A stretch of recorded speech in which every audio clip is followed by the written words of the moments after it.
Well, hello, Todd. Good morning, good morning. We slept the whole night through. Good morning to you. Oh, I liked that. Is that part of your audition? No, it's not. It's just not belting this morning. Oh, okay, yeah, no, that's probably good. You got to save your voice because you have an audition tomorrow, right? I've got to record an audition tomorrow for Young Frankenstein. So which are you going to be, Young Frankenstein? Yes. Oh, Stein, really? Yeah, the scientist. Yeah. Oh, cool. Well, yeah. I hope. I mean, I don't know if I'm going to be. I know. I'm just saying, which part are you going after? But break a leg. Thank you. Yeah. So that's all. I'm learning this really fast patter song from it. It's called The Brain. It's very fast. Oh. Yeah.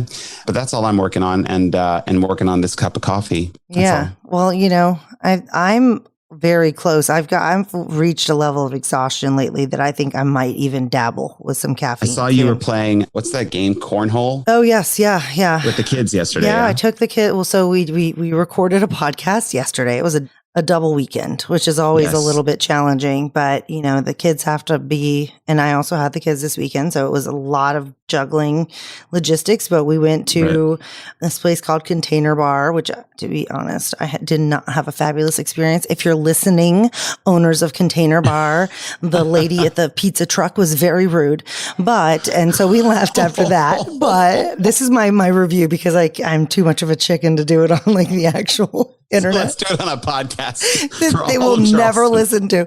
We threw some bags around. That was a nice little bit of unwinding, a bit of a break from all of this.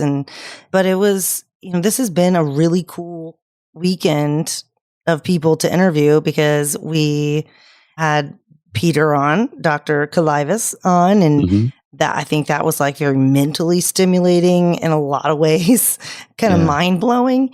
And then to prepare for this interview that we had today, I mean, it's my own dad. So like that's its own other thing. Your dad is such a rock star. I mean, for those of you, you're going to learn so much about this man in this interview. And it's fascinating what he was able to do. And in regards to what his contributions were as a lawyer in fighting the tobacco companies and ultimately receiving one of the largest, if not the largest, the largest class action suit the settlement was $240 billion. Yes. So he is really kind of responsible for everybody knowing how dangerous cigarettes really are, because back in the day, there were no regulations on that. And they were basically just telling people that cigarettes were actually healthy for you. I think a big thing too that we don't talk about enough, and I really want to impart on everybody that there was a massive initiative by the tobacco companies to really get kids addicted to cigarettes. You said the Camel, right? The Camel Camel was created to get people, to get children hooked on cigarettes because they knew that was the age to get them. And we touched on it a little bit in this interview, but that's just evil. This is not. I can't imagine. I don't support that at all. Not at all. What would you do if you found your daughter smoking a cigarette? Oh my God. I couldn't even imagine. First of all, I'd be like, how did you, where'd you get the money? She's 6? Yeah, she's 6. It would have taken a lot of effort for this to happen. But no, I'd be pretty upset, especially, just the fact though, that they're literally, I don't want to get too much into it because we got to get into the interview, but I think that it's a little bit, I think my dad deserves, and everybody that participated in these lawsuits, a huge round of applause. They didn't necessarily get, and I asked about it in the interview, but they didn't get the, stamp of guilty that they really, really wanted, but they got that settlement, and that it was something that was enough to show the tobacco companies that we're on to you. We don't like it. It's not okay. Exactly. So I thought this was a really awesome interview. Just being my dad, it was one thing, but another, a whole new different level of appreciation. Did you see him a little differently today? Because you were interviewing him almost like he's just a normal human. Yeah. So. I think I definitely, every time that I hear, because he's so, you said this off air, but that he's kind of a man of many words, but few words at the same time, where he can talk about a topic for a while, but he's kind of stoic. He keeps to himself a little bit. And so every time it's like, he'll just, I remember a few weeks ago, or maybe this now with COVID, I don't even know how time works, but months ago, he mentioned, we were talking about the insider and he was like, oh yeah, no, I actually was the handler of that guy. And I was like, what? Like that was a revelation. I'd never heard that. So this is every time he kind of says something that he downplays everything that he's done in his life so much. So that was a big goal of mine with this interview, was to put him on the stage that he deserves to be on, and to get the recognition that he deserves. And we didn't even get into how much charitable, we did to an extent, but the American Lung Association, I'm dancing with the stars. And the reason I'm doing that is because of him. He was the one that did it first. Well, can you tell people about him? Yes, I'm going to give a little quick intro about my dad. So his name is Charles Patrick, and he is a distinguished litigator who has played integral roles in some of the most significant public health litigation in American history, including state tobacco cases that led to the historic national master settlement of over $200 billion. He is a founding member of the firm Rogers, Patrick, Westbrook, and Brickman. And in all, Patrick has tried more than 50 individual asbestos cases and 4 mass asbestos consolidations. Patrick and his wife also own Patrick Properties, a hospitality company that owns and operates several Charleston area special event venues, including the American Theater, the William Aiken House in Lowndes Grove. And the company has been credited with jump-starting redevelopment along Upper King Street in downtown Charleston and received the National Historic Preservation Award. So without further ado, introducing my dad, Charles Patrick.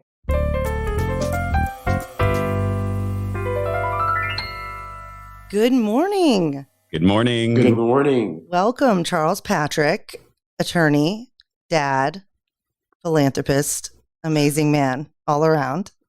So excited to have you on the program. Thank you. You're so nice. How are you doing today? I'm good. I've got a little bit of a cold, so let me know if you can't hear me or not understand me, because I'm a little congested, but I'm good. Everything's good. Well, I am too. I'm a little congested too. So Todd's the one that's gonna take the stage on this one as far as sound the best. I'll try. Well, we're so excited to have you. I guess we're just going to jump right into the questions. So can you tell us a little bit about where you grew up and how you eventually made your way to Charleston, South Carolina? Well, I grew up in a little town, Jonesville, South Carolina, which is in the upstate between Union and Spartanburg. And I spent my youth there until I left, and then went to Furman University to college, and met Celeste, my wife. And after we graduated, or at least I graduated from college, we got married. I went to law school. She ultimately went to medical school in Charleston at the medical university, and I joined her in Charleston after I graduated from law school. Y'all got married at 20 and 21, right?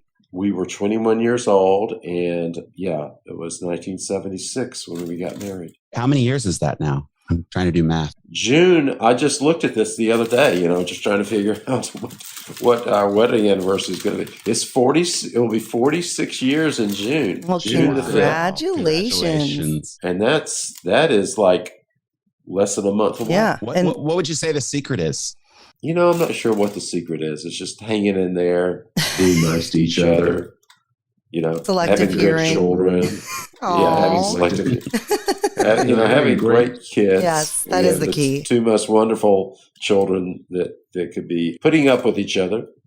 Yeah. That we've done well that way. Just being nice to each other. Yeah. Well, that's good. I think putting that's a good philosophy. Each other. Yeah, putting up. Yeah. But you're both pretty easygoing people, I'd say. Maybe I'm biased, but as your child, you think that I would probably be one of the harsher critics, and I'd say that you two are pretty easy to get along with in general.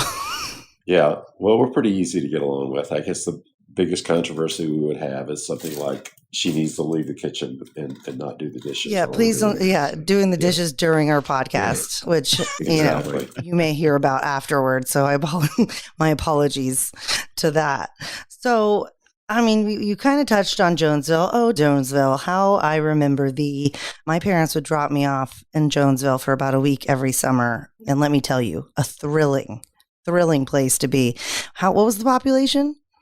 Like 3,000? Well, when I grew up in Jonesville, it was like 2,300 people, and now it's down to like 500. Oh, it's down to 500. It is. Yeah. And let's just say that I did a lot of. When I left, everybody left. Yeah, you were the cool one. And so then they dropped me off there, abandoned me. And so I spent a lot of time rollerblading and putting pennies on train tracks, which I learned later was not a nice thing to do. But in general, speaking of Jonesville, how do you feel like growing up there and your parents in general kind of influenced who you are today? Well, it was an interesting experience being in Jonesville because, it was, I don't know how to describe it. It was like I was not. So my family, my mother and father came from outside of Charlotte, and they moved. My father moved to Jonesville to get a job nearby with a mining company.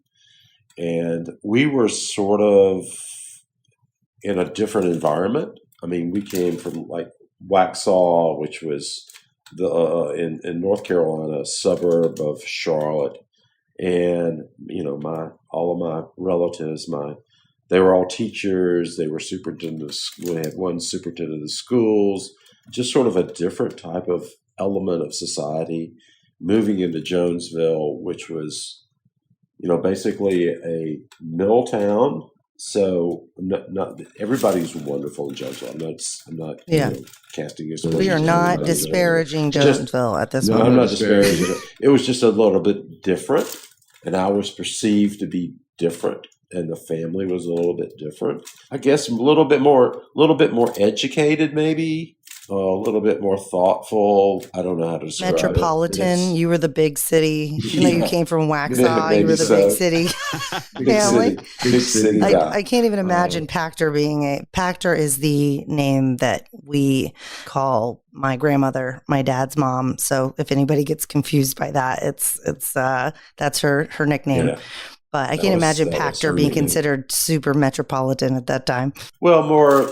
I don't know how to describe it. Maybe patrician. Yeah. If that's a little bit more elegant, more refined, she was the consummate person she had tea parties and with the women at the church, and she was always very polite, reserved, wonderful person, but just not what you would expect to find in Jonesville. Let's say that.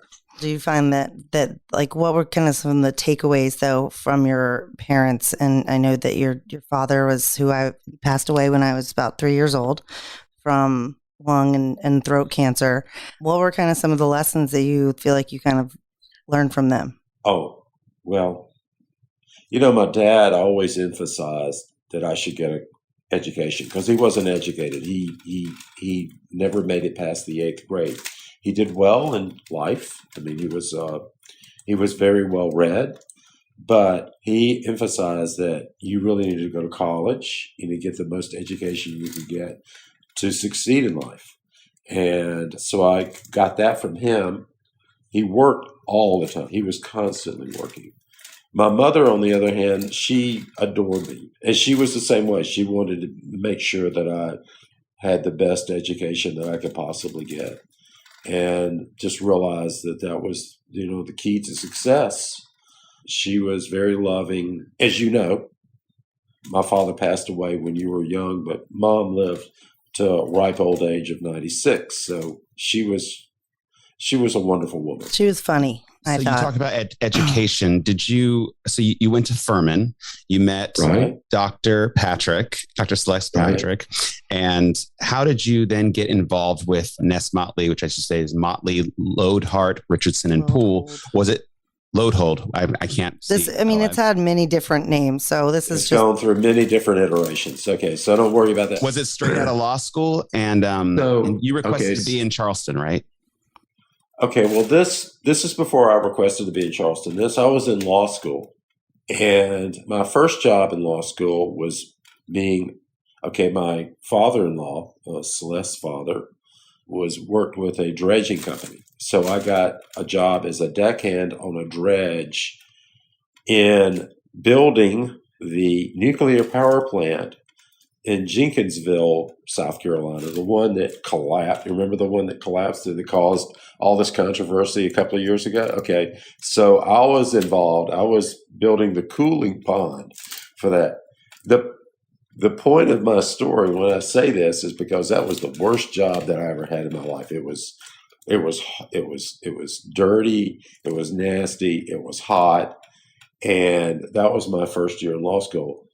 And after I got done with that, I said, I'm never doing this again. So I'm going to do really well in law school. I'm going to do the best I can. So I wanted to get a legal job. So I started asking around. And a friend of mine, Brew Haygood, who is still a lawyer here in Charleston, who is from Barnwell, said, you know that Terry Richardson and Ron Motley need some work done. They would need some memoranda to be written. And I said, fine. So I met up with Terry and I met up with Ron. I first started working with Terry, but then realized that Ron was, of the two, had the most interesting ideas, and we gravitated to each other. So I was living in Columbia at the time at law school, but I would drive down to Barnwell, which is about an hour away, and work and write memoranda and look at documents and just basically assist in what at that time was basically asbestos litigation, because those two started off with the first asbestos lawsuits in the United States.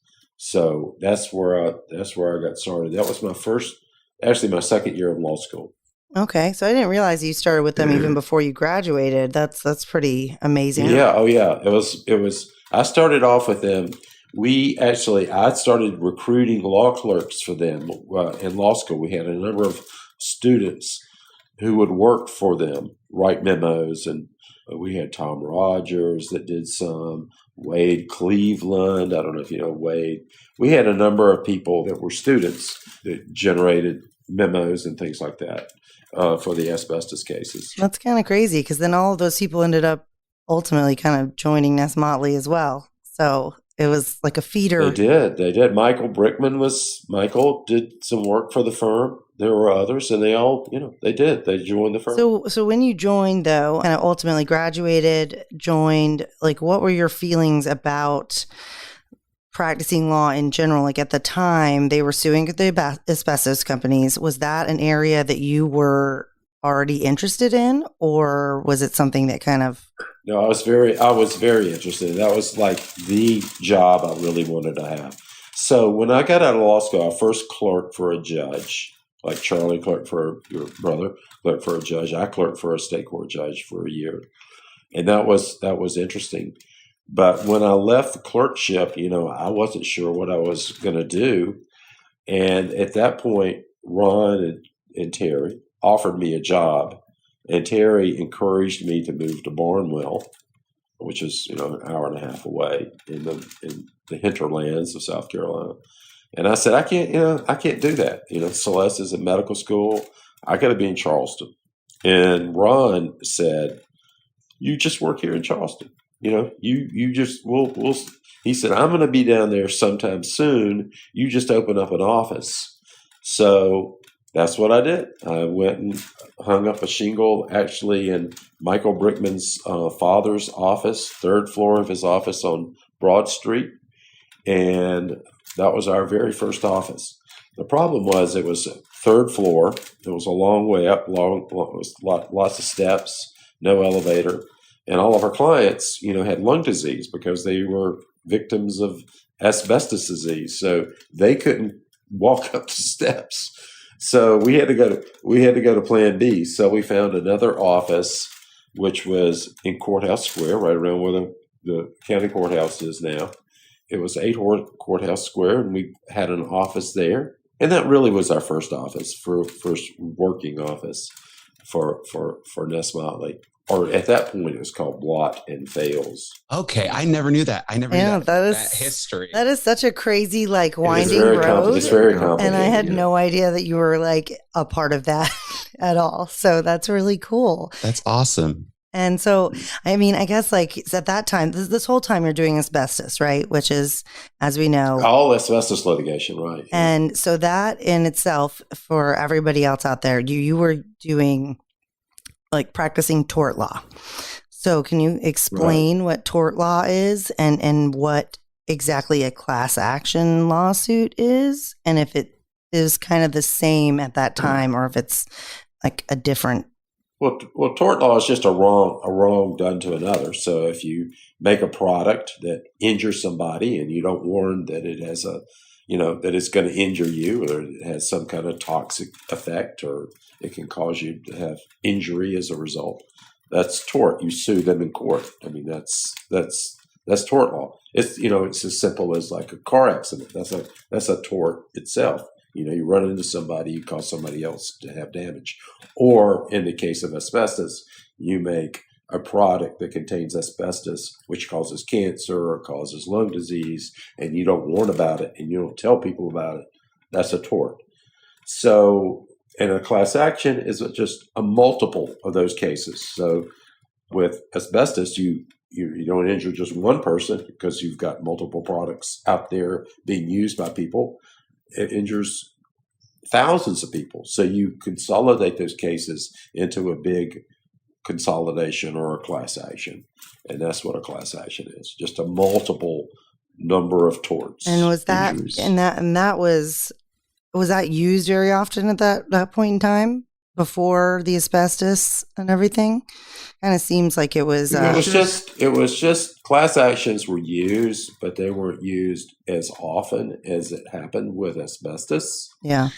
And it's very complicated legally, and we don't really need to get into the details. They went up to the Supreme Court of the United States as to whether or not asbestos cases could be consolidated into a huge class action.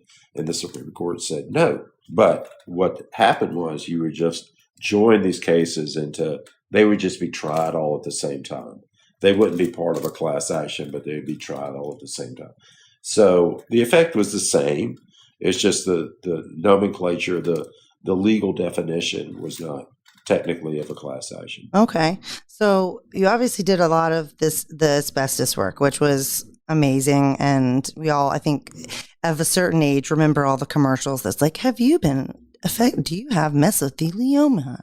So like that was, a big part of what you were doing. But as a lawyer, you're known most notably for your work suing tobacco companies.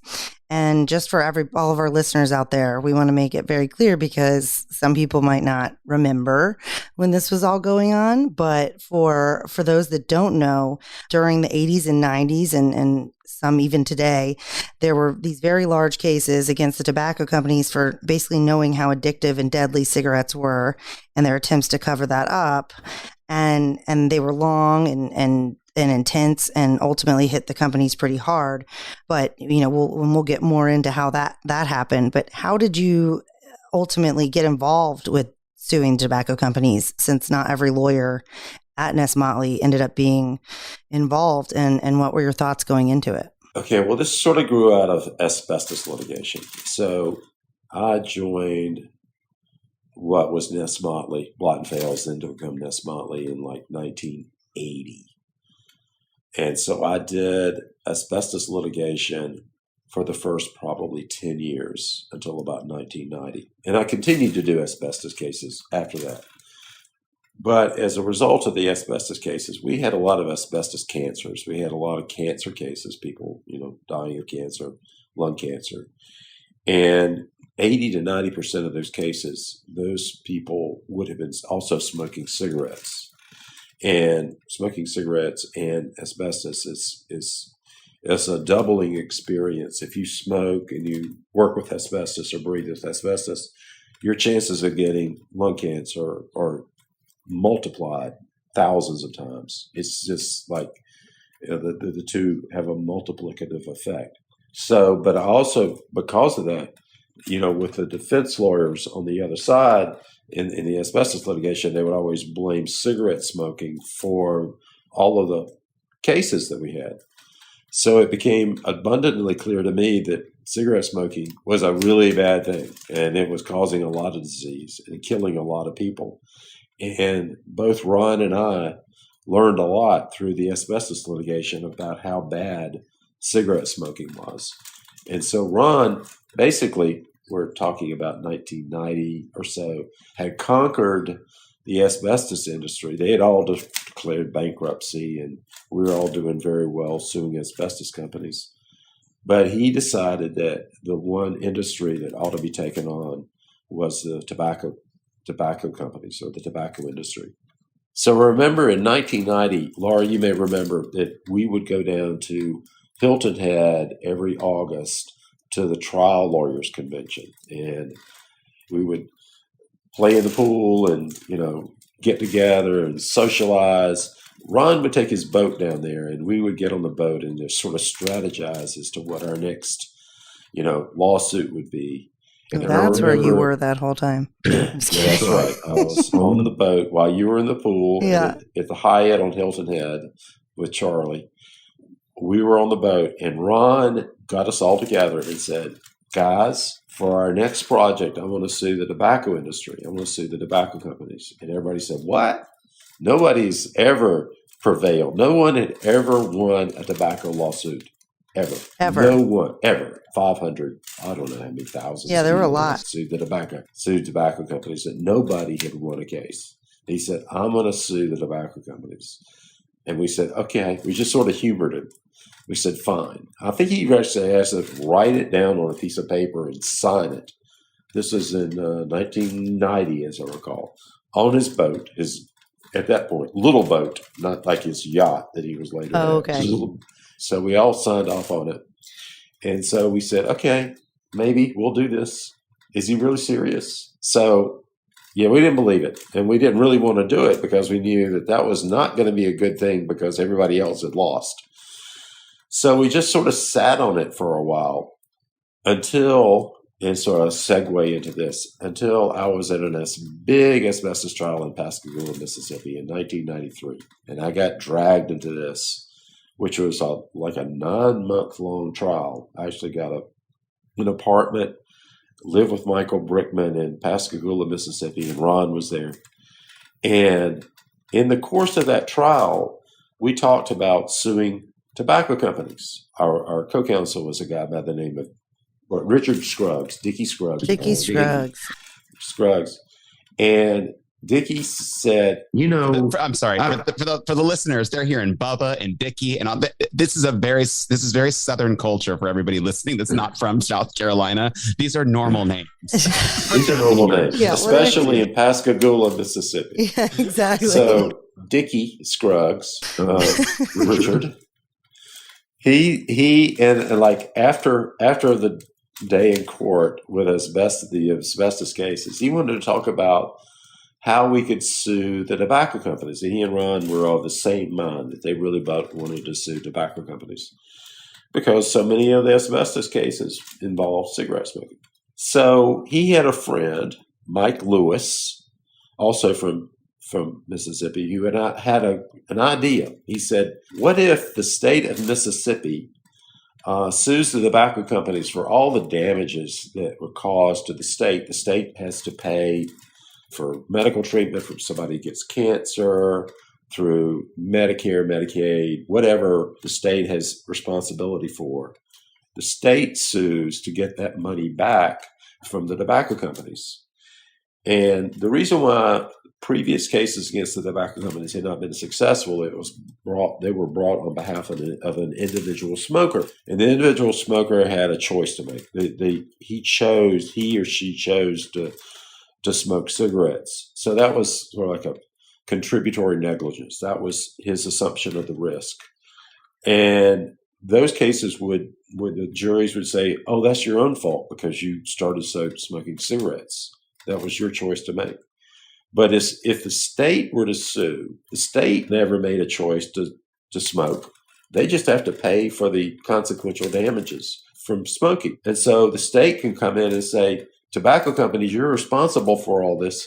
Pay up because that's your harm that you've caused. So that was the theory. So we started developing that line of thought and to sue the tobacco companies on that theory. So we worked on that for the next several months and ultimately filed a case against the tobacco companies. Could you explain to everybody like a little bit about the master tobacco settlement for the people that don't know and how that came about and what the ultimate award was and how it basically changed the law? Well, that was the master settlement agreement was a result of the years of tobacco litigation. And what I was just referring to was the very beginning of it. In terms of litigation, in terms of the timing of litigation, the tobacco cases resolved relatively quickly, 5 or 6 years after we first filed a case. So back in Mississippi, we had Dickie Scruggs, Ron Motley, and Dickie's friend who he grew up with and had become Attorney General for the state of Mississippi, Mike Moore, was one of Dickie's best friends. And he went to Mike and said, Mike, General Moore, what do you think about bringing a lawsuit on behalf of the state of Mississippi against the tobacco companies? He said, well, that's pretty outstanding. That's going to be a big lawsuit. I'm just a little attorney general in the state of Mississippi suing $1 billion industry. But it sounds fascinating. So we met with him, and Ron just loved this idea. So he was off to a conference. He was in Canada at a trial lawyer seminar. And he wasn't supposed to talk about this because this is all top secret. But at this conference, he just sort of let the cat out of the bag and started talking about how he was going to sue the tobacco companies in front of a bunch of trial lawyers. So these trial lawyers thought, what a great idea. This is a great idea. So they go back, and one goes back to Florida and says, Fred Levin, he goes back to Florida and he says, this is a great idea. I'm going to sue the tobacco companies. And so he decides that he's going to file this lawsuit. Well, this gets out, and it makes Mike more furious because he was going to be the first first attorney general to sue the tobacco companies. He should have. It wasn't Mike's fault. It was Ron Motley's fault. But as I was saying, it actually turned out to be the best thing that ever happened, because then you have the little state of Mississippi with the big state of Florida now teaming up to sue the tobacco companies together. So I can't remember if Florida or Mississippi filed first, but they basically filed at the same time. So this was it was cataclysmic. You're Mississippi, you've got Florida suing the tobacco companies, and then Texas came not long after. And then one state after state began to sue the tobacco companies. And this was in the 1994 time frame. So, and then Massachusetts and Minnesota, California. I mean, there were a number of states started suing the tobacco companies, to the point where the tobacco companies were faced with all these multiple lawsuits by all these states that it was, even for the tobacco companies, overwhelming for them. And they ended up ultimately combining together to defend themselves, right? And they were known as the majors. Right. Yeah. Well, you had the major, you had, R.J. Reynolds, you had Philip Morris. Philip Morris, obviously the biggest company out there, but we sued them, and Brown and Williamson. And it turned out Brown and Williamson was the company that ended up, and maybe because they were complacent about how they dealt with their documents and the people that worked for them, but most of the whistleblowers and the damning documents that came from the companies came out of Brown and Williamson. So when we got done with this asbestos trial in Pascagoula in 1993, I spent some time. Ron said, Charles, why don't you research this thing about suing the tobacco companies, see what you can come up with. So I went to a conference in Massachusetts, in Boston. This was in the November of 1993. And the conference was with a guy by the name of Dick Daynard, who had his own, what he calls the Tobacco Products Liability Project out of Boston University. He put this conference on, and he did it for years, year after year after year, but nothing ever happened because nobody had prevailed against the tobacco companies. So I met with him and he said, Charles, if you're interested, there's this guy, there's a paralegal that works for Brandon Williamson in Kentucky that I met with. And he claims to have all these documents that show how the Brandon Williamson and the other tobacco companies knew that cigarette smoking causes cancer, how it's addictive, how they've covered it up, how they market to kids. He has this treasure trove of documents that is basically stolen. Yeah, I was going to, and I hate to interrupt you on this, but I think it's kind of important that y'all kind of got this insider person that basically stole these documents, but it was it was literally titled "Intent to Deceive," the entire, and it was created by. Wasn't it the defendants of the tobacco companies or the tobacco companies themselves? Yeah, the tobacco companies themselves. These were all documents that clearly demonstrated that they were deceiving the public, that they knew that cigarettes cause cancer. They knew that they were very addictive, that a cigarette was just basically a drug delivery device delivering nicotine, very powerful, addictive, chemical drug. And so it was all recognized in the 40s and 50s that this was going on, and they wrote it all down in their research projects. So this paralegal for this company in Louisville, Brandon Williamson, took the documents, and at night he would stuff them in his pants and take them to the local Stop. Yeah, he did Merrill Williams. Yeah, you actually ended up figuring out who that was, right? Yeah. You were tasked with that. Yeah. He took those documents home with him at night, took them to the local copying service, had them copied, and then would take them back to the office, give them back, but he would retain the copy. He would do this, over and over and over again until he had just thousands of documents that he had a huge file of documents that talked about how the cigarette companies were deceiving the public. So he went to this Dick Daynard, who is this person in running this project in Boston. He said, I've got all this. And Daynard said, well, you've stolen these. You're going to be criminally liable. I don't know what to do with them. Yeah. So he tells me about it. And so I go back and report back to Ron and Mike Moore, the Attorney General and Dick Scruggs, about this guy, Merrill Williams. And they're all intrigued. They said, we can't let this guy just hang out there. We got to do something about it. And Mike Moore, who is the Attorney General of the state of Mississippi, says, I am the chief law enforcement officer of the state. I can declare this guy to be a whistleblower. I'm going to take these documents and take them to Congress. And that's exactly what he did. He took all this box of documents, took them to Congress, and revealed all of them in a legislative hearing.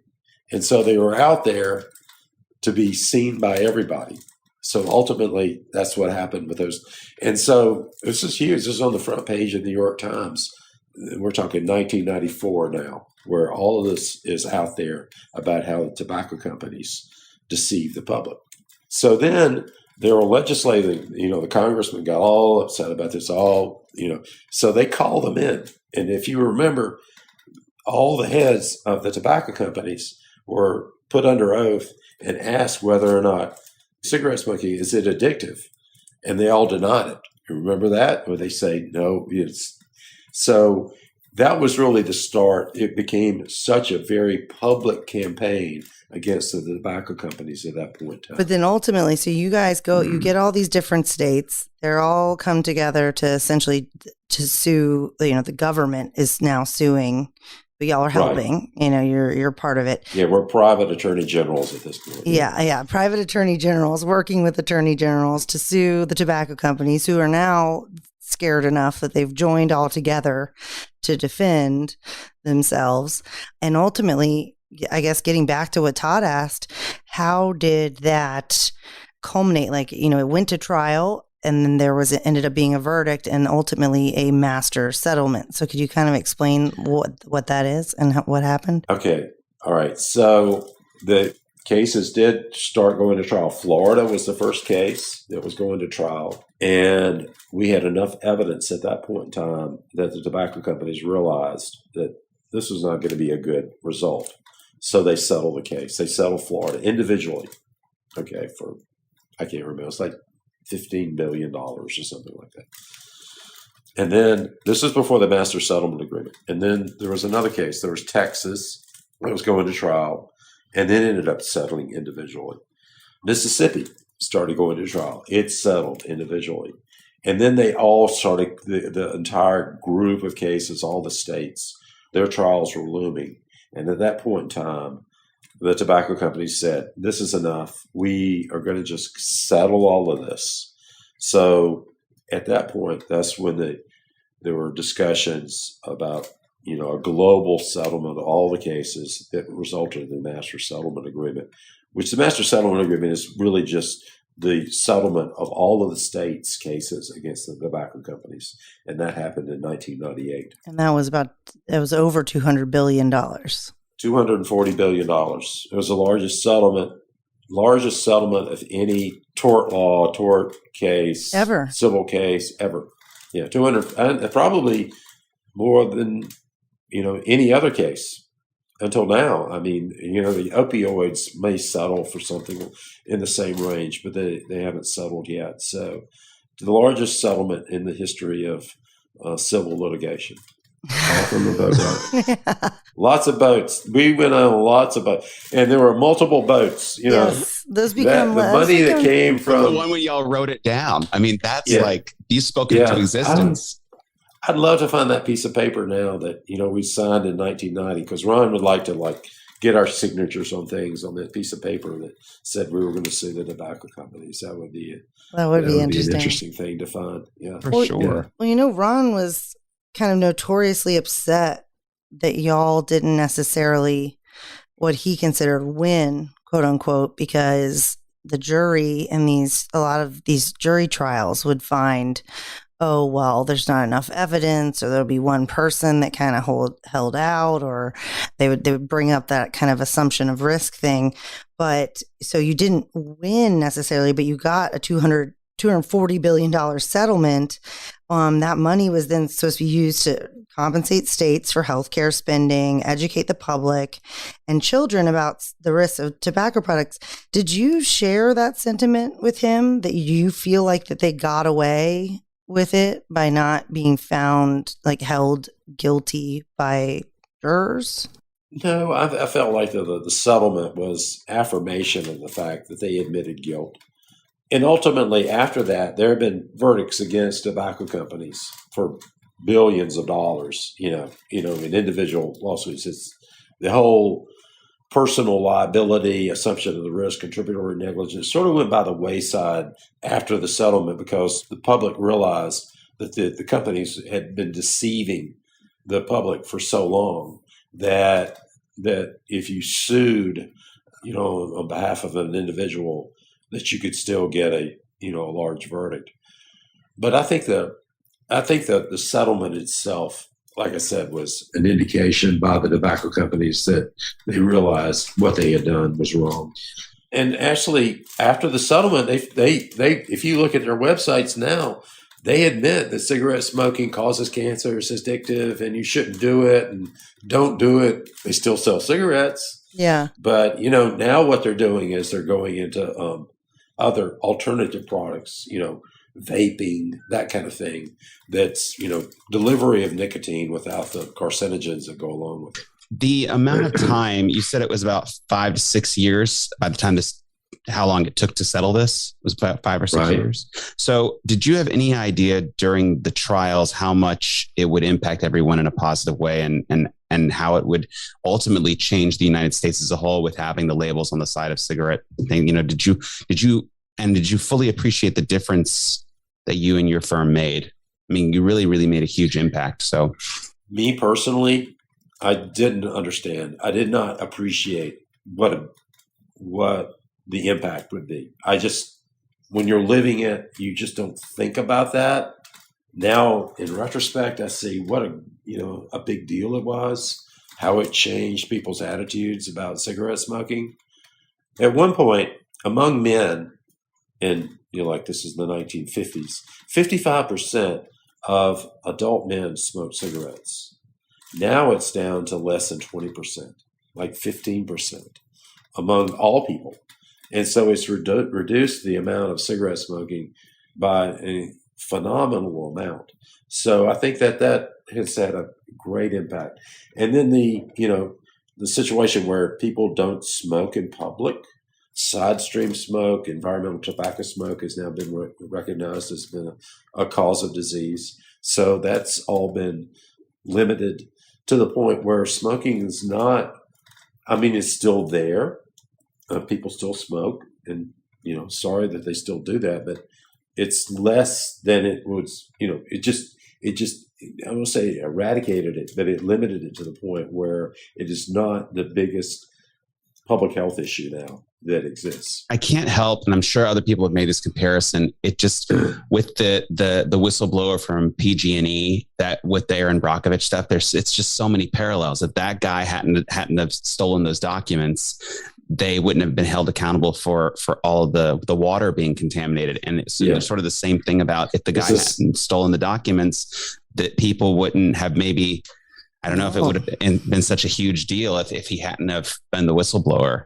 Well, and there were others as well. Now, the most famous one, of course, is Jeff Wigand. And we were just going to ask that. The famous the movie, The Insider. The Insider. Okay, so Jeff Wigand, great guy, a scientist for Brown, also for Brown and Williamson, had gone to realize that life experience, this is not what I'm doing. This is terrible what I'm doing. So at some point in time, he goes and calls this guy, Lowell Bergman, who is an executive producer for 60 Minutes, and says, I've got all this information. I've got these documents, and let me tell you what Brandon Williamson is doing. They are researching a safer cigarette, but they have deep sixed it. They're not going to, because if you make a safer cigarette, it implies that your other cigarettes are dangerous. And they're marketing kind kids. of tells on yourself, yeah. They're marketing to children, and they're adding. It was a big thing, by the way. Todd just made a face, but that was a big thing. That was part of all of this, was they were marketing to children.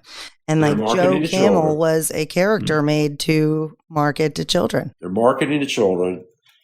And they are making nicotine more addictive. They're adding ammonia to nicotine to make basically crack nicotine. So like you have crack cocaine, you've got crack nicotine. So the ammonia freebasing the nicotine makes it more bioavailable, more, so when you absorb the nicotine, it's going to go straight to your head.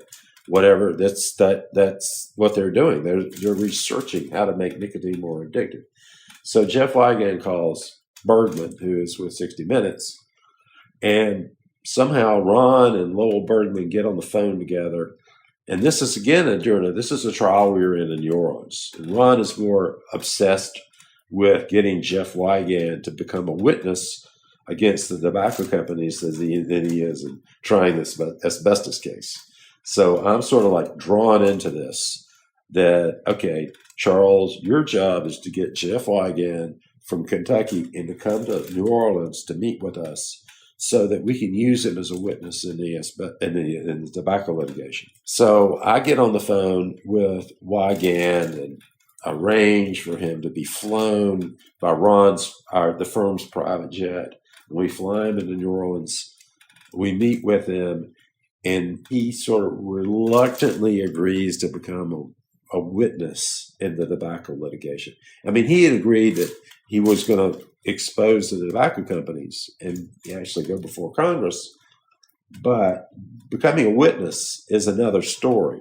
That way, that you become a target by the tobacco companies, because then you expose yourself. You're going to be subject to ridicule. Your whole life is going to be opened up.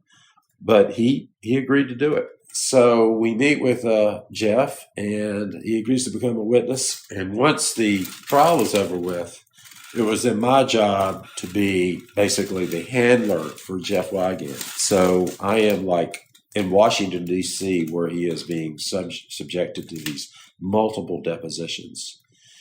And it was just day after day after day of them grilling him on every detail of his life. And like, just for everybody else, it is a fascinating movie, The Insider, which is Jeff Wigand is played by Russell Crowe, and they don't really name a lot of the attorneys that are around him. Like there's nobody named Charles Patrick in the movie, but you were the guy that was basically transporting him around and protecting him. Well, it wouldn't be that interesting, to talk about Charles Patrick. You want to talk about Jeff Wigand. I will say this. If you ever met Jeff Wigand, and Laura, I think you did meet him. You might not remember him, but if you met him and got to know him, Russell Crowe did a perfect job of portraying Jeff Wigand. Perfect. I mean, he got all of his personality, everything, every part of his personality down. His speech, his actions, the way he handled himself. It was unbelievable that Russell Crowe was able to do that. Yeah, that's pretty cool. If you watch The Insider, you actually get to know Jeffrey Wigand, who is, as Todd was saying, considered, I think, kind of a hero in this whole thing, because without these whistleblowers, then, I mean, imagine the fact that they all knew this in the 1950s, and then it wasn't exposed till the 1990s. Well, they made it fashionable in the 50s. Yeah. Everyone had a cigarette. Yeah. It was like every major marketing, everything was like, you would see, doctors sexier. with cigarettes. Oh my gosh. My doctor's office actually has like the old posters they had that were like, cigarettes make your life better. Cigarettes make you breathe easier, which is like, what? Y'all are like gaslighting us at this point. So to me, it's a fascinating thing. So I hope that everybody else kind of understands the insanity that this all was, and kind of how much of an impact it kind of had on, well, our lives personally. But I do kind of want to shift gears, because over the years, I've obviously heard some stories from you and your colleagues about firm and what it was like. What kind of culture would you describe it as? And did you feel like it was that everybody else was also kind of in the same boat as you, of feeling like you didn't really know what big a deal it was? Or was it kind of more partying and excitement and knowing that it was going to be a big deal? Well, I guess once the settlement was reached, we realized what a big deal it was. And we realized how much money was going to be generated, not only for the states, $240 billion for the states, but then the attorney's fees that were going to come out of that. Because there's as a separate, that after the settlement was reached, then it was a matter of trying to convince. We had arbitration panels about what the attorney's fees were going to be, and that was a whole separate situation that went on for another year. The bottom line is there was a huge amount of money that went to the attorneys for what they did. And I'm one of those attorneys, and I agree that was, I think, a just result. But it was a lot of money. It also changed a lot of people's lives.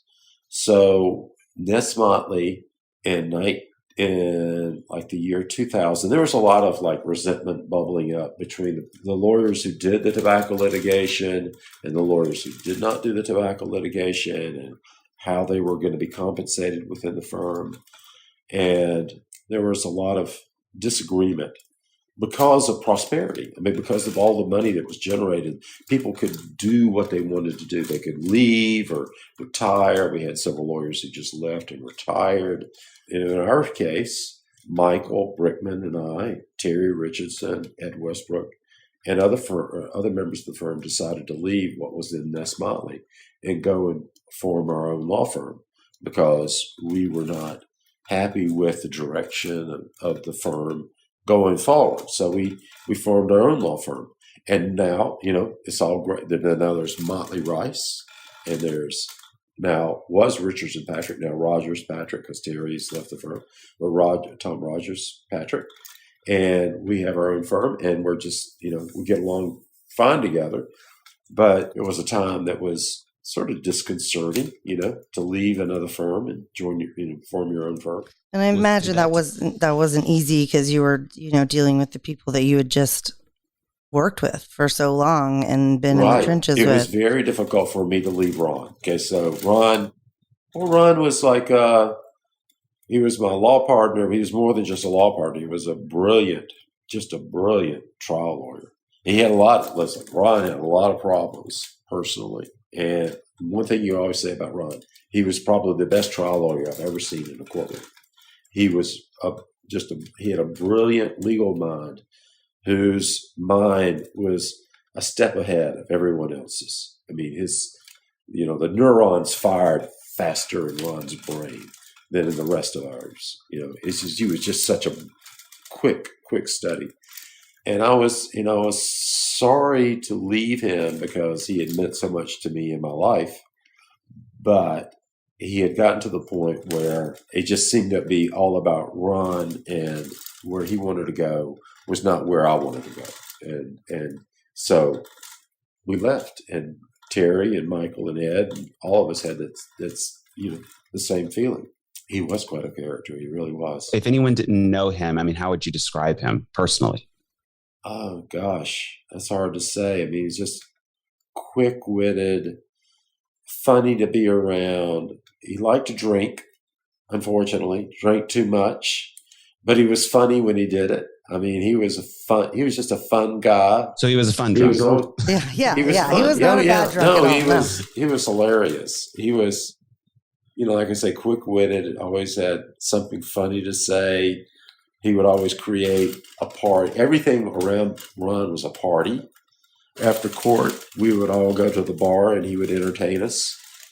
He was quite the guy. So him being quite the guy was ultimately, I can imagine, he sounds like ultimately he was your friend. And so when you leave a friendship who also happens to be a colleague for so many years, I can imagine that was super difficult and not what you guys ultimately wanted when you first started out together.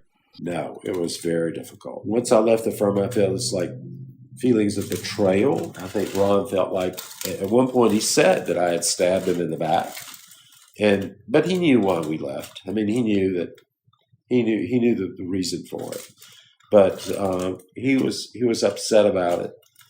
And really, after we left, it was at that point we were talking about. Well, we were still at the firm, but considering leaving. But we sat around and talking about suing Al-Qaeda. And I forgot about that. Oh, my gosh. That was the next big thing, suing over 9/11 and suing Saudi Arabia and the princes of Saudi Arabia and all that. We all realized that would, suing the tobacco companies was a big enough deal. Suing Saudi government for Al-Qaeda, and we knew we could get a verdict in absentia against a terrorist.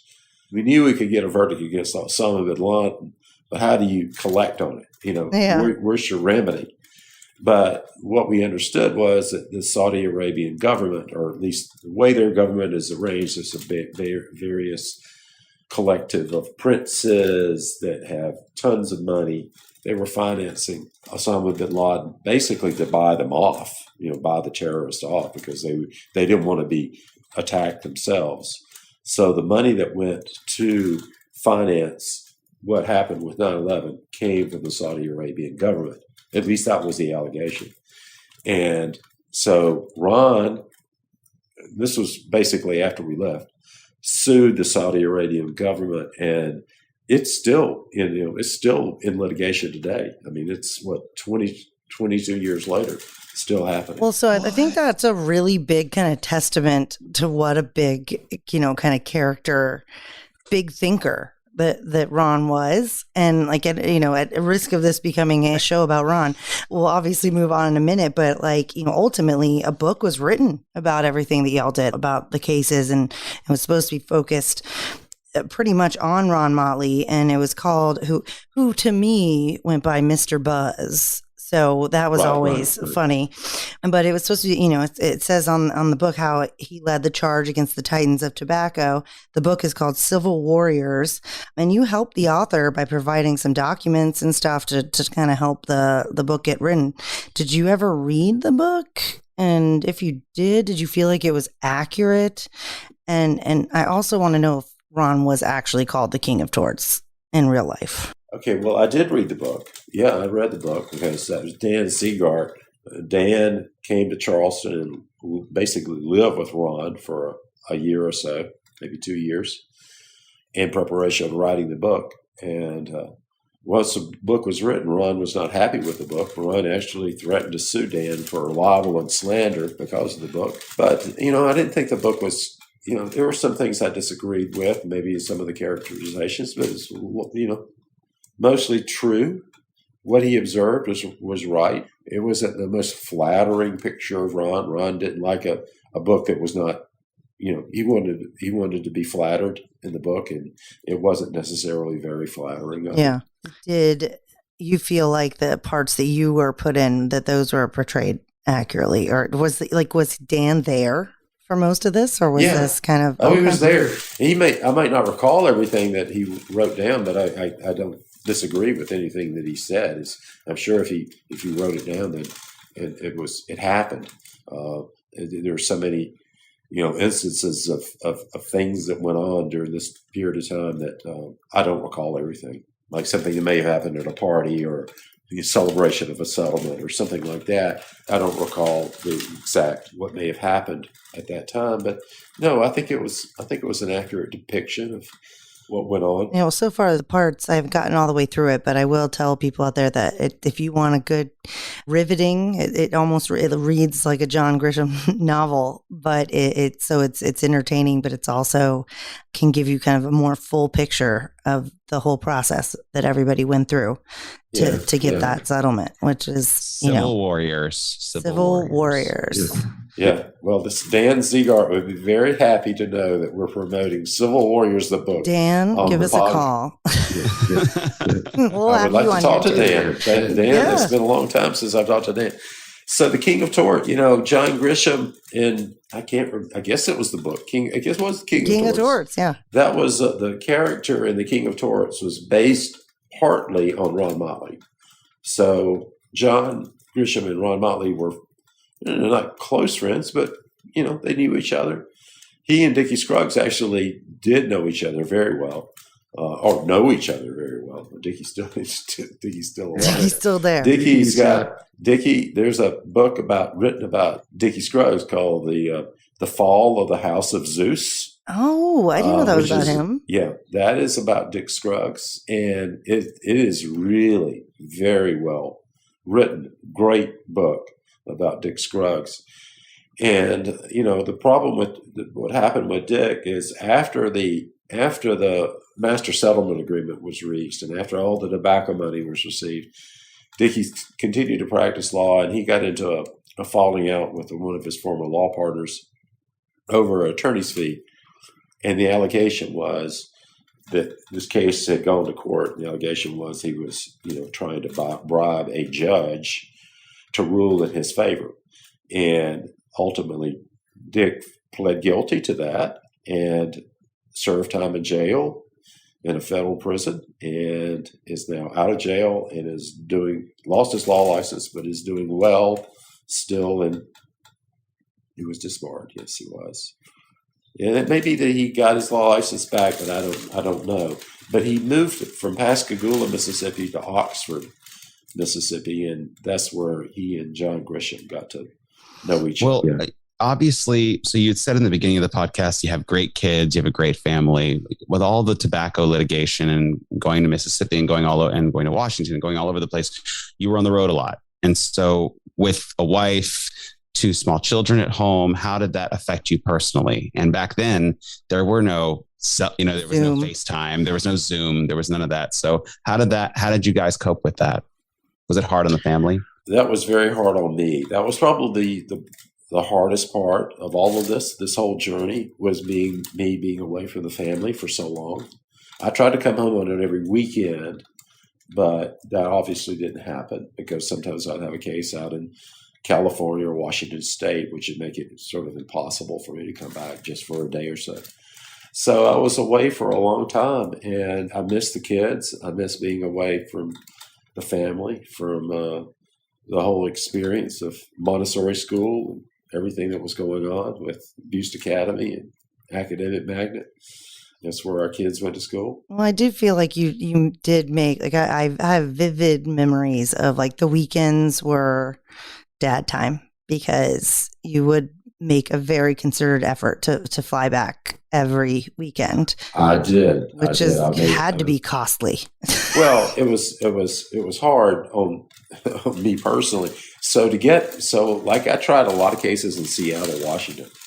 And so what I would do is get on the flight, a red eye on Friday afternoon, and come back. And I would come back into Charleston on Saturday morning and then leave on a Sunday afternoon. And I was much younger. I could deal with it at that point in time. But that was really hard to fly all night. And I can tell you the worst feeling that you could ever have is getting off of a plane at the Atlanta airport at 5 o'clock in the morning and no one else is around but the person who is like vacuuming the carpets at the terminal.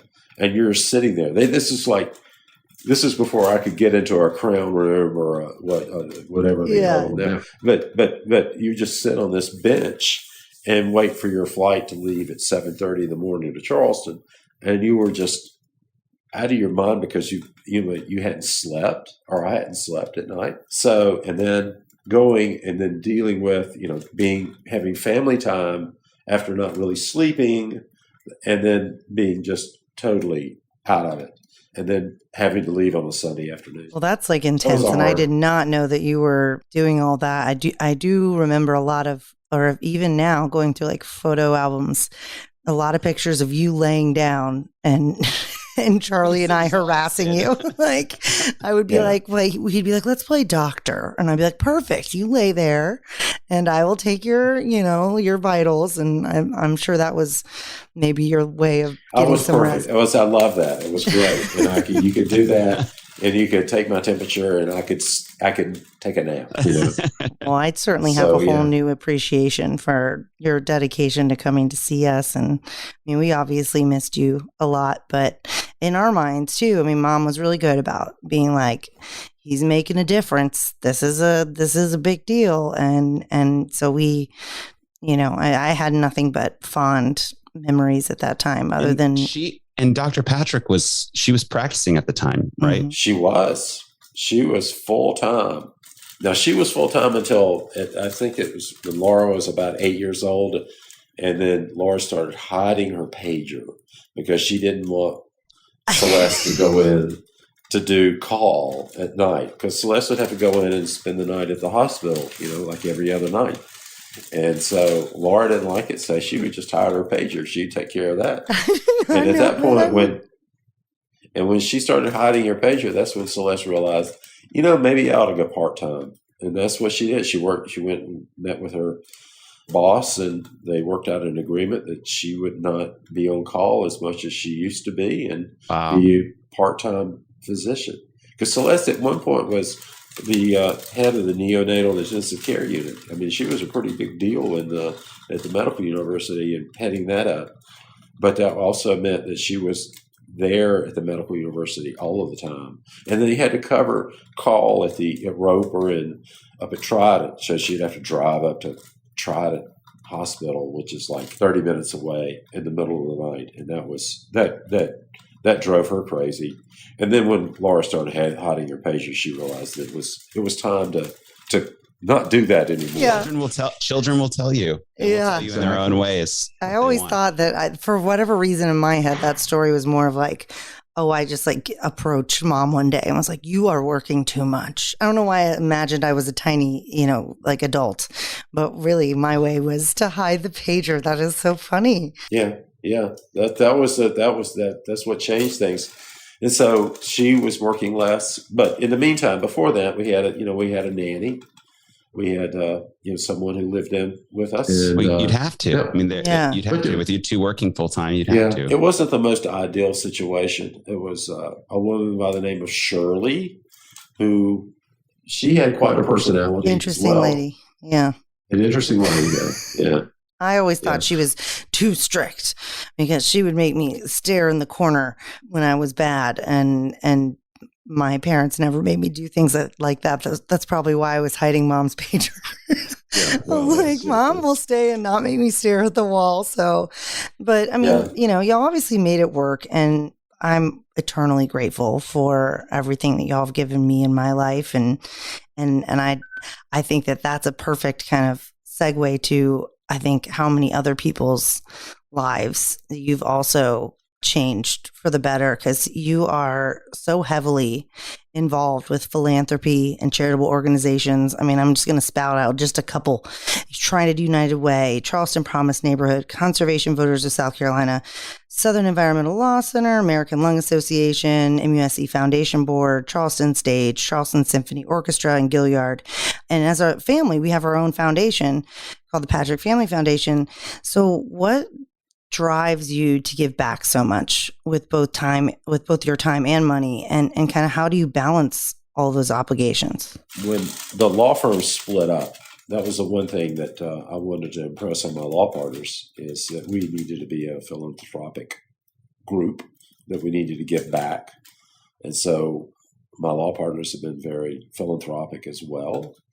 But personally, I just felt like, if you ask me one of my passions is social justice. I've always felt, I grew up in, upstate South Carolina, and I saw the racial disparity. I saw people being taken advantage of.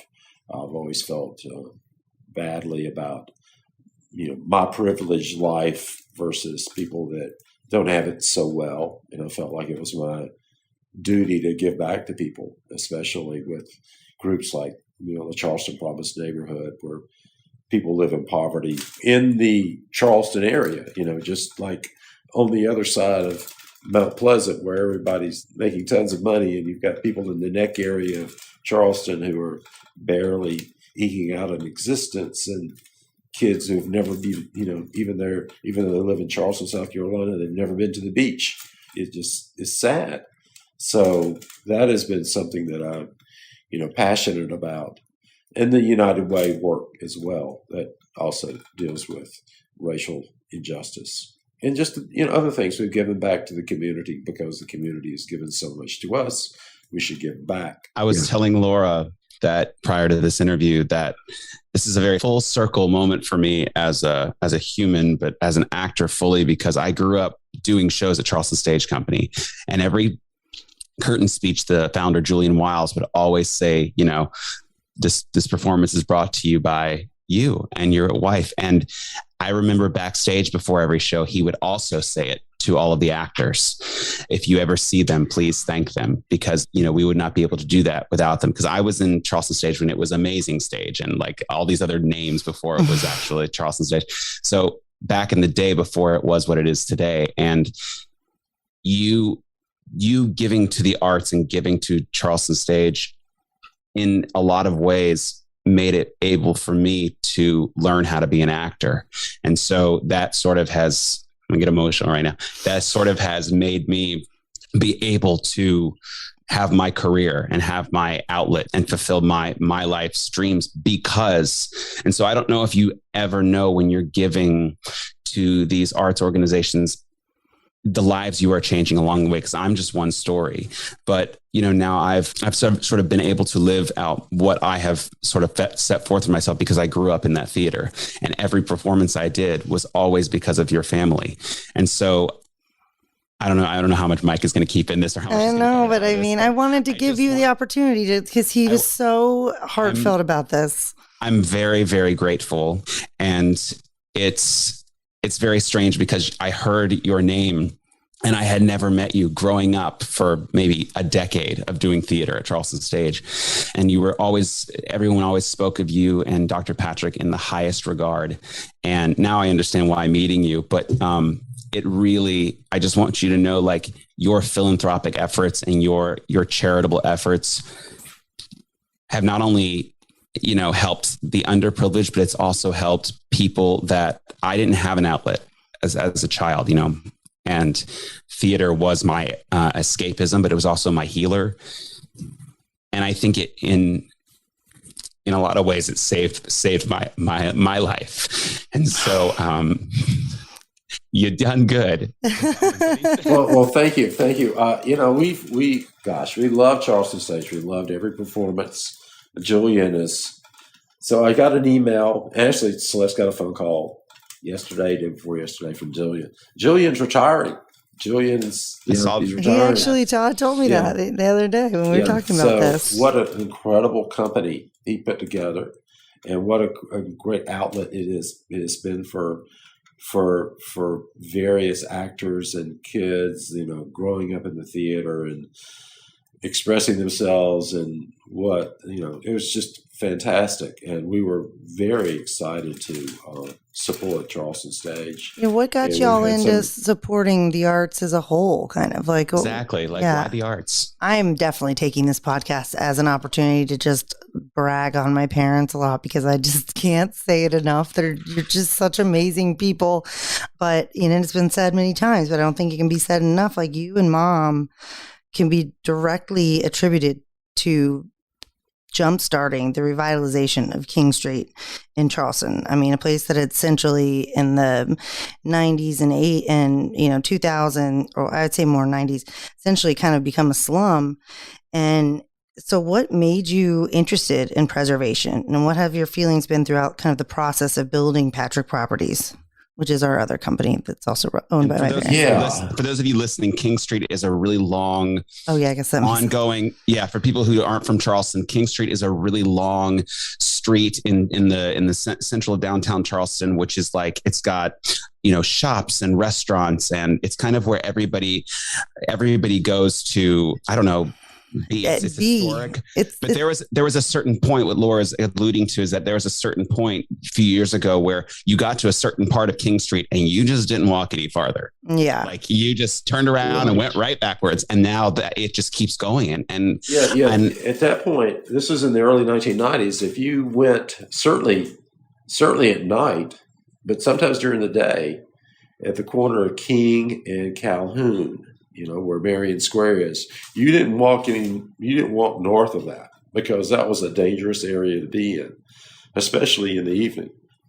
So this is sort of like, this goes back to, we had some friends, this Montessori school time, when Laura and Charlie were in Montessori school, and we had a friend of ours who was a parent of kids at Montessori school, and I got to know him. He was a funny guy, and we had a little business together, and he wanted to make movies, and it was sort of part serious, part not so serious. But when I was in a trial in New Orleans, and he was more serious about it, I guess, than I was. I was in a trial in New Orleans, and I came back from the trial and realized that he had put an offer in to buy the American Theater on King Street, and that was like, what? That was like a place where you didn't want to be. It had been closed for like 10 years. And for those of you who don't know what the American Theater is in King Street, it was in the movie The Notebook. It is like, if you go to The Notebook, you can see the theater. So I keep going, please. So, and anyway, we had a disagreement, and the business was ended, but we still had the contract on the American Theater. And I said, Celeste, I'm so sorry. I didn't know that this was going to happen. But what do you want to do? And I'm so sorry to interrupt you again, but to make it clear that, yes, y'all had a business disagreement and it didn't end that well. But in that period of time, there was a virtual reality center in the American Theater upstairs that I was particularly obsessed with and had many a birthday party at. And so, that's what happened. Okay. So I told Celeste, I said, what do you want to do with it? And I said, we can keep it. We can just put it back on the market, or just walk away from it and lose our deposit or whatever. And she said, why don't we keep it? We'll renovate it. I said, okay, great. Wonderful. So I went back to practicing law, and this was all Celeste, she and her dad, who was a contractor, renovated the American Theater, and we decided to make it back into a movie theater. We took the huge theater and made it into two separate theaters, and we had made it's called the American Cinema Grill, because we had you could go watch a movie, like a second run movie, and have a burger or a beer or whatever, a glass of wine, while you're watching the movie. And it did okay there for a little while. And then we had the upstairs, which was the virtual reality center that we had.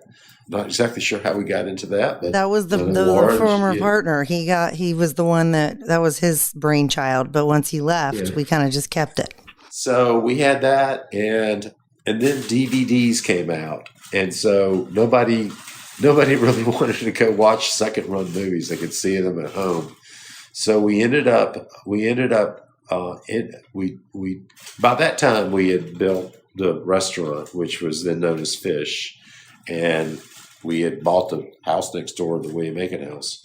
So we got into the hospitality business. So we incorporated the American Theater as as a hospitality venue with the William Aiken House. So we no longer showed films, but it's still the theater. I mean, you could still do that if you wanted to. Yeah. Well, I mean, and I like, I'm also, again, slightly biased, but I will say that y'all did such a good job renovating and preserving both the American Theater, all of them, American Theater, Lowndes Grove. They're gorgeous. Anybody wants to have the most beautiful wedding ever, any of those places are the place to be. And Charleston is such a huge wedding. It's the number one wedding destination. But it hasn't always been that way. Right. I like to think that was a big part of y'all's doing. I mean, that there wasn't as much. Well, we got into the historical renovation. Glenn Keyes, who is an architect that does historical renovations, was our architect, and he did an amazing job with all of the properties, including Lowndes Grove, and that went through a renovation as well, which is not on King Street, but is up north of the Citadel on the Ashley River. And we did that when we decided we were going to build a hotel in the back of our property on King Street, but that came at the time when the Great Recession hit in 2008, 2009. So we pulled the plug on the hotel, but we decided that we would turn to another property, that was Lowndes Grove, and then we renovated that, and that has worked out very well as part of the whole hospitality, worked into our hospitality company. You can have a wedding at the Lowndes Grove, or you can have your party at the William Aiken House, or vice versa. So they've all worked well together. Yeah, so I was going to ask kind of what because I know that y'all put so much time and effort into all this, was just kind of wondering like how you felt when we kind of received some backlash from some people in the community. I mean, Hannah Raskin basically said that we were whitewashing history. We got kind of in some hot water when Lowndes Grove, because it had plantation in it. In the name, even though it was never a working plantation, so it didn't even fall under the category of plantation, but we had to change the name essentially. How did you receive all of that? And how have you kind of... It hurt my feelings, actually, that people would consider us racist because we had a place that was named Lowndes Grove Plantation, which after some research, and we actually got a historian at the College of Charleston to do a history of Lowndes Grove. And you're right, it was never a working plantation, and plantation was attached to the name Lowndes Grove sometime in the 20th century just for marketing purposes. It was never a plantation. I mean, at some point in time it had encompassed more property, but it was a grove. They grew oranges. Oranges didn't grow well in Charleston, so it wasn't even a successful orange grove. But that's the reason why it was called Grove. And it bothered me that somebody would say, "Oh, you own a plantation, therefore somehow you're racist." And it bothered me. It bothered me. But I think we've gotten past that. I think that people don't consider that to be a bad thing. People like having their weddings at Lowndes Grove. It is also featured in the Netflix series Outer Banks. Yeah. So it's like they're filming again in June. They're actually doing it right now. Yeah. Yeah. And they've been popping into the beer garden every so often. And as you know, we ended up, interviewing Cullen Moss, who's the sheriff on there. I actually went to dinner with him the other day. But yeah, I think there's a lot of good stuff coming out of it. And I personally felt very defensive for you guys when that stuff was said, because it's like, that's so not who you are. Like, I don't think anybody, a lot of people can look up at people that have been successful, that have done these things, and they kind of want to find it seemingly want to find something wrong with what's going on there. And that's just so... It's cancel culture at its finest. Like, you don't know anything about this family. You have no idea why they bought that property. You have no idea what they have given their money to over the years, who they have supported, who's in their actual family. Mm-hmm. You know nothing about them. So, shut up. Yeah. I mean, I felt like it was appropriate for some places that maybe were kind of whatever they were saying, essentially that they were romanticizing plantations. And yes, of course, if there's like slave houses and stuff all around and you're having weddings right next to it, that is a little disconcerting. But I felt like with everything that y'all have done and everything you've given back to the community, that I felt that criticism was unwarranted. But again, a little biased. Well, do people say the same thing about Boone Hall? Yeah. Because I went there for a tour. The tour guide was going around saying that the slaves, not all slaves were not happy. Okay. She said that, they were very loyal. They didn't want to leave the property because a lot of them were not educated and they wanted to stay, and they became friends. They became really close with the families and all this stuff. So it was just a little like, oh, okay. I mean, maybe that's what you're talking about. Where'd she go? That's what's kind of crazy is if we're totally a different, like Lounge Grove is so different from Boone Hall, Middleton, like they're, and in a way they've kind of tried to repair that by being educational, like trying to educate people. Especially Middleton. Middleton has done a really good job. They've done a much better job. A really good job. So, but the funny thing is, in Lowndes Grove is never a working plantation, but, there were still slaves at Lowndes Grove, and the most famous slave there who bought his freedom was Denmark Vesey. And, one of the first owners of Lowndes Grove was Captain Joseph Vesey, who met Denmark in St. Martin, brought him back to Charleston, and somehow, Denmark Vesey bought a lottery ticket. I don't know how you do this, but you bought a lottery ticket, in the early 1800s, made so much money, won the lottery, took the lottery money and bought his freedom, and then became a very successful business person, a freed slave in Charleston, until he was then arrested for allegedly plotting an insurrection. And then he was hanged in July of 1822. And the reason why I know this is because there'll be 100 years, or no, 200 years.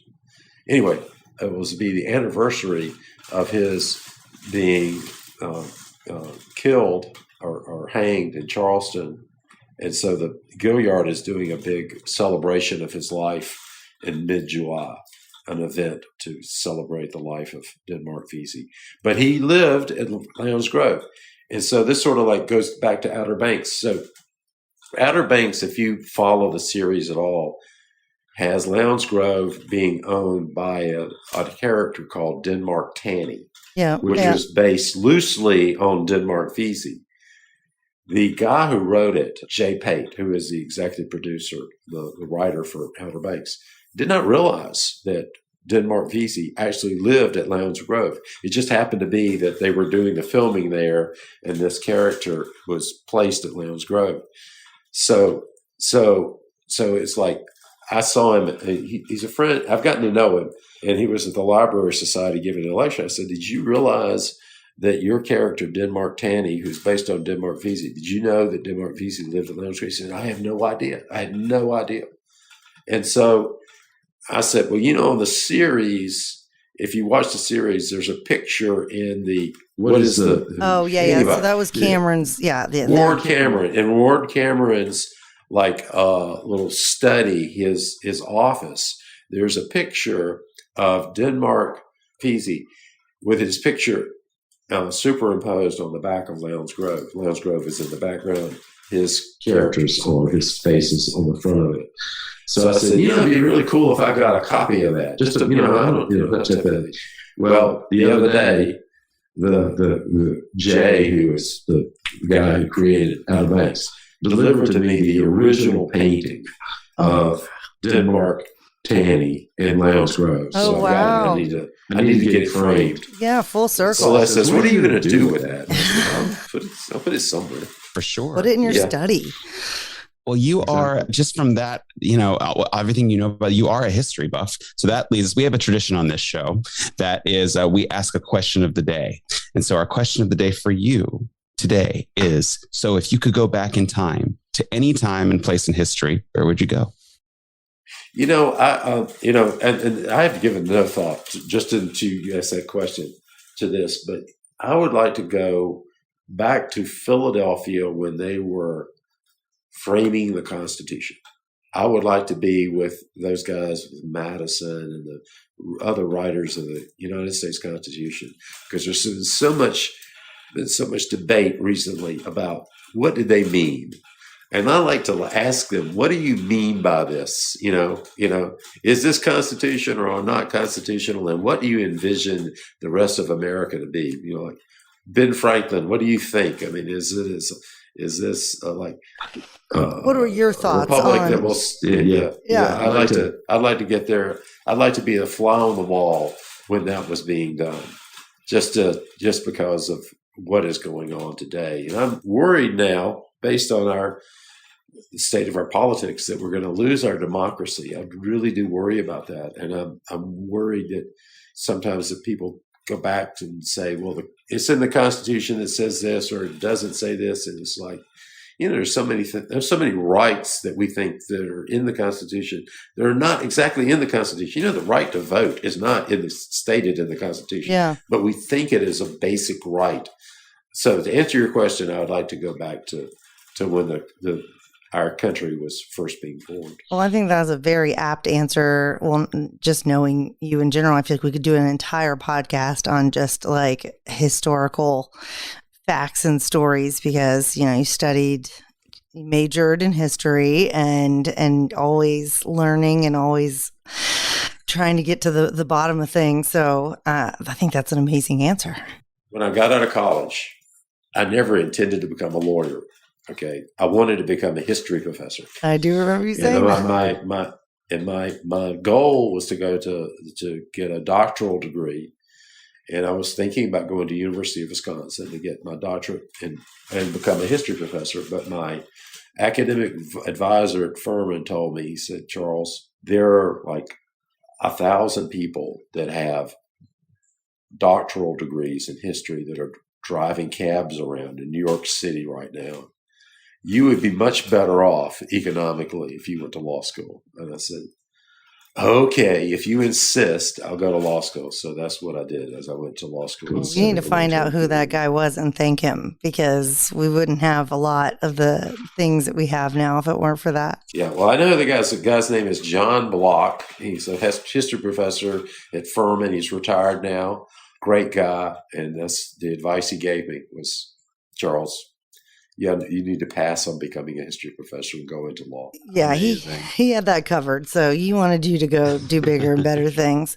Well, we can't thank you enough for coming on today. And we're definitely going to let you have the rest of your afternoon back. But, this was very special for me. And I know it was special for Todd, because he really has been kind of waiting for the opportunity to. We have interviewed, celebs and whatever. This interview, I feel like I was interviewing, I don't know, the president of the United States.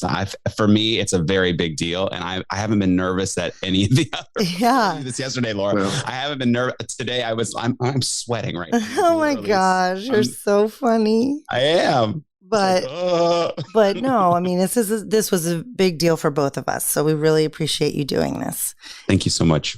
Well, you're very welcome. I really enjoyed it. And it was great just to relive all these experiences and to be able to talk to both of you, and especially to Laura, because this is a conversation I'm not sure if we've really ever had. Yeah. I mean, definitely you filled in a lot of holes, and I feel like also created more questions. So yeah, we'll have to do part 2. Exactly. All right. Well, I love you. And I love you too. I hope you have a wonderful rest of your day.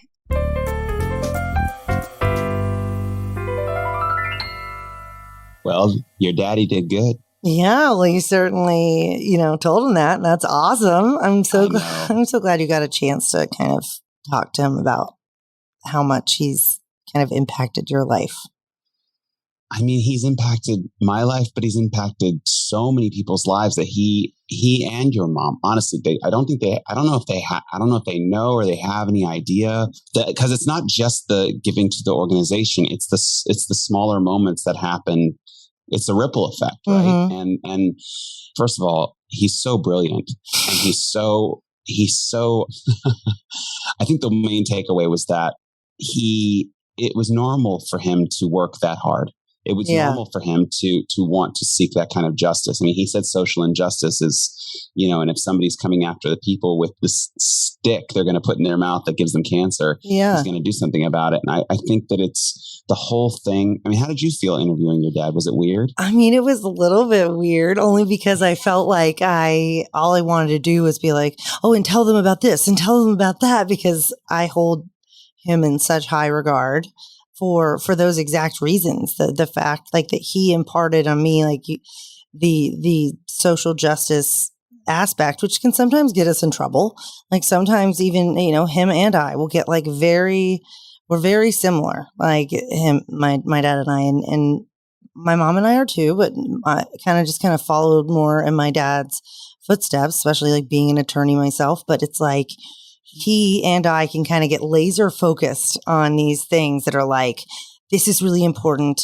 I'm going to, like he's the first person that's going to not necessarily correct somebody that's wrong, but like there's somebody spouting off on social media about something crazy. He is like the voice of reason that comes in and is like, I'm not trying to stir anything up, but just want to let you know, historically, this is how this happened. And I know I get that from him. And it's how I felt when kind of all this stuff came out about the plantations. Like I very much understand the sentiment that everybody was talking about we do not want to romanticize slavery at all or plantations. But it was like, historically, that plantation was not a plantation. And now in no form is it like that. The rest of the plantation ended up becoming Hampton Park, which is massive, and also Wagner Terrace, which people from Charleston will know what I'm talking about. But if you're not, it's essentially an entire neighborhood of downtown Charleston. So to say that that's the same as something else, it angered me. And on their behalf, I felt like this need to defend. And that's how, he is about everything. Like anybody gets.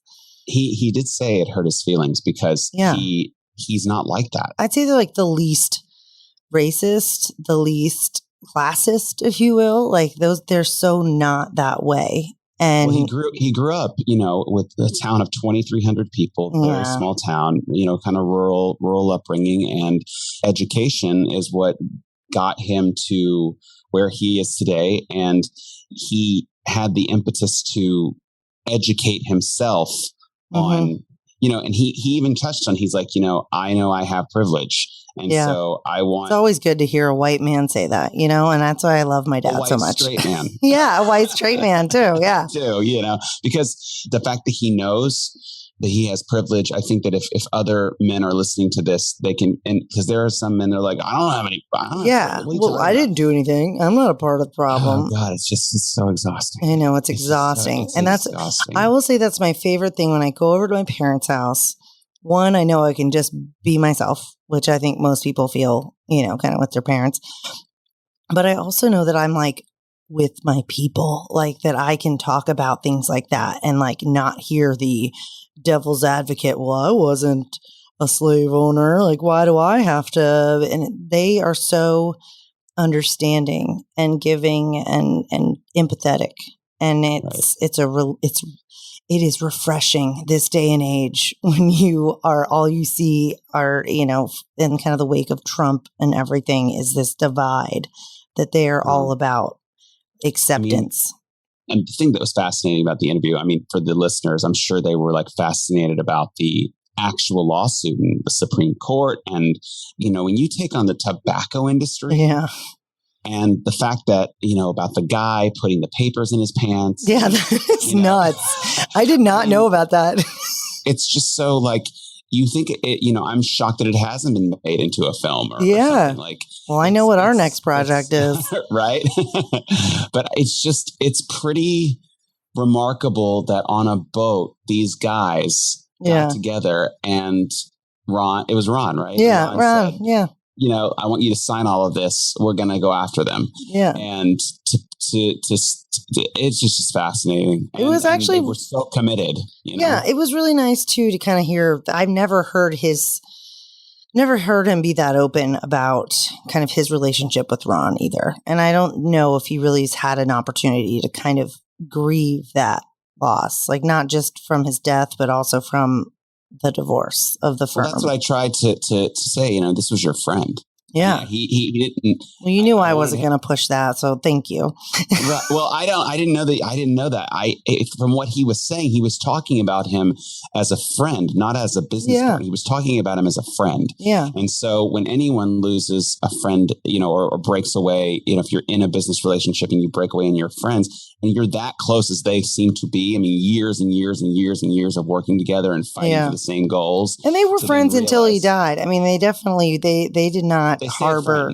Yeah, they didn't harbor any resentment towards each other. I think it was more that, my dad mentioned that Ron was like, oh, you stabbed me in the back. But Ron could also say any number of things and not necessarily just in the moment. It didn't have a big filter. But he, they saw the value in each other.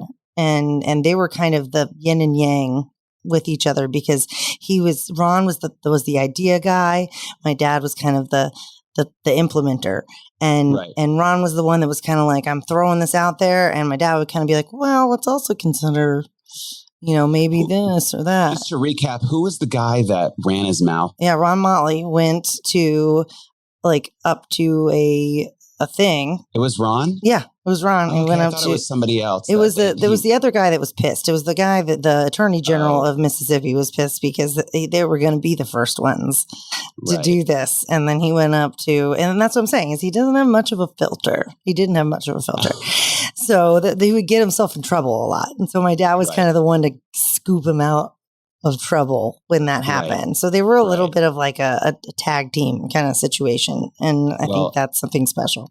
It was hard to get him to talk about, the one things that I saw where he sort of opened up about his own trauma was the fact that it was really hard on him leaving you kids and his wife and everybody fighting for this greater good. Yeah. But while he was doing that, he was giving his family, quote unquote, a better life. Yeah. And he was helping the nation find out about cigarettes, the causes. So you kind of have to go, the sacrifice you made, you personally, Laura, and your brother and your mother, the sacrifices they made for him to be able to go and do that, the sacrifices your mother made to deliver all these babies and to, help out. It deal with her daughter hiding her pager. That was news to me, honestly. I did not realize.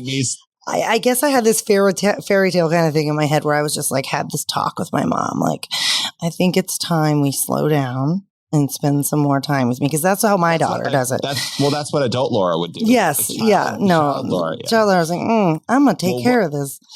What a fascinating interview. We will have him back on anytime he wants to come on. I know, I love it. I want to get the whole fam on. They're all interesting, but they're not all as interested in blabbering as much as we are and my dad. So, I guess that leads us to us answering the question of the day. I don't think anything I say is going to be as profound as my dad, but what time in history, if you could go back, place and time, would you like to go back to? Oh my God, I'm supposed to think about this. I know. I've just... I'm trying to think about it, but I probably would go back to... I would love to go back to ancient Greece. Oh my gosh. Where they were starting theater. And because there was, where the Greek chorus came from and all that. I would love to go back and see, because everybody just played every part.